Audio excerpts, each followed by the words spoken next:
జరగాలి, ఎలా ఉంటే బాగుంటుందని?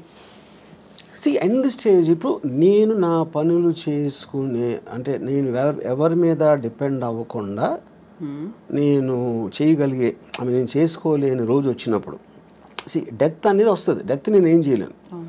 బతికుడిని కూడా ఏం చేయను అనే రోజు వస్తే నేను చచ్చిపోతాను. ఎందుకంటే I want to see what happens in the next after the death. ఎలా? I have my ways. మీరే చచ్చిపోతాను అంటే I will tell you. I will see the most least painful death ఏంటనేది అది రీసెర్చ్ చేసి నాకు ఆల్రెడీ ఉన్నాయి నా దగ్గర ఐడియాస్. అంతే. ఎందుకంటే యూ డోంట్ నీడ్ లివింగ్ అనే పర్పస్ లేదు. If you are not able to do what you want to do, అప్పుడు బతకడం ఎందుకు అసలు? ఊరికే చెట్టులాగా హాస్పిటల్ బెడ్ మీద ఉంటాం, అదే కదా point. You know, so if you are not enjoying your life, you have no reason to live. ఇది ఇంకొక ఎక్స్ట్రీమ్ కదా, చాలా ఈజీగా పోవచ్చు, లేకుంటే ఇలాంటి పెయిన్ఫుల్ అనేది లేకుండా. ఎక్స్ట్రీమ్ అనేది ఉండదు, ఎవరి థాట్ అలాగే ఉంటుంది. మీకు ఎక్స్ట్రీమ్ అయింది అనేది నాకు చాలా న్యాచురల్ అనుకోవచ్చు. Extreme is by definition is one persons perspective another person, అంతే కదా.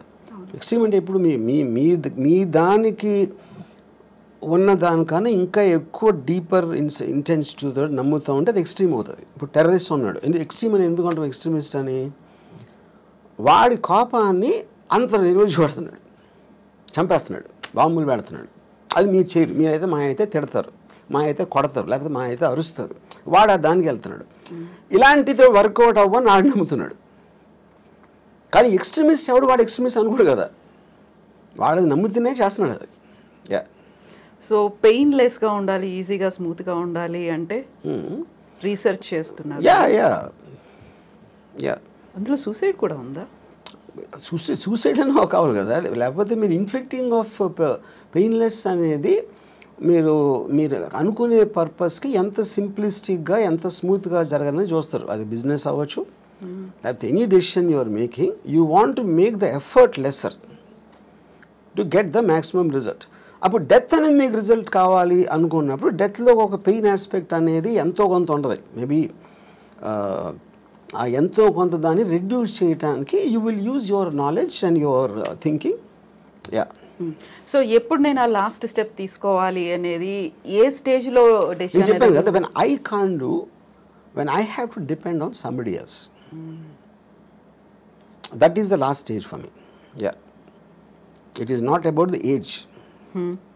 ఇప్పుడు సపోజ్ నాకు ఇప్పుడు మీ స్టూడియోకి ఇంటర్వ్యూకి వచ్చాను, ఇప్పుడు వెళ్తా ఒక యాక్సిడెంట్ అయిపోయి నా కాళ్ళు పోయినాయి అనుకోండి ఫర్ ఎగ్జాంపుల్.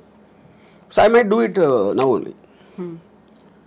లేదా నాకు 80 years 90 years వచ్చినా కూడా నేను ఇంకా చేయగలుగుతున్నాను అంటే I might not do it. So the point is not about the age, it's about your ఫెయిలబిలిటీ.